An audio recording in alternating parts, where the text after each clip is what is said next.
Carla labis nga bang naapektuhan sa nakaraan dahil sa nalalapit nitong debut ay hindi daw magarbo. Bago ko ipagpatuloy ang maikling reaction video na ito, hiling ko lang natapusin ang panunood nito para malaman ang nilalaman nito, at kung bago ka pa lang sa munting channel na ito, paki-subscribe para lagi kang updated sa video ng mga kalingap.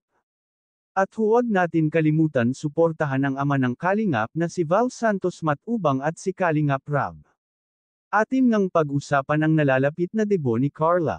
Maraming netizen ang nagsasabi na baka hindi na masyado magarbo ang debut ni Carla dahil doon sa nangyaring benepisyares na umalis na. Dahil ang benepisyares na nag-birthday noon ay masyadong bongga at talagang pinaghandaan ng mga team Kalingap kasama na ang mga sponsor. Dahil maraming nag-sponsor sa birthday party na iyon at talagang inaabangan yun ng mga netizen at viewers. Kaya naman kung ang birthday party ni Carla ay hindi magarbo ay okay lang naman siguro kay Carla iyon. Dahil ang tingin ko naman kay Carla ay hindi materialistic, dahil sa totoo lang ay hindi naman sanay si Carla sa ganun kagarbo ng birthday party. At hindi naman siguro si Carla katulad ng iba na pagkatapos mag-birthday ay nang iwan.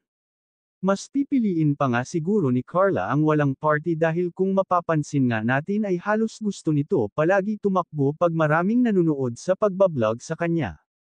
Pero siguro naman kahit papaano ay may handa si Carla kahit hindi masyado magarbo, dahil hindi naman siguro papayag si Kalingap Rab na walang handa si Carla.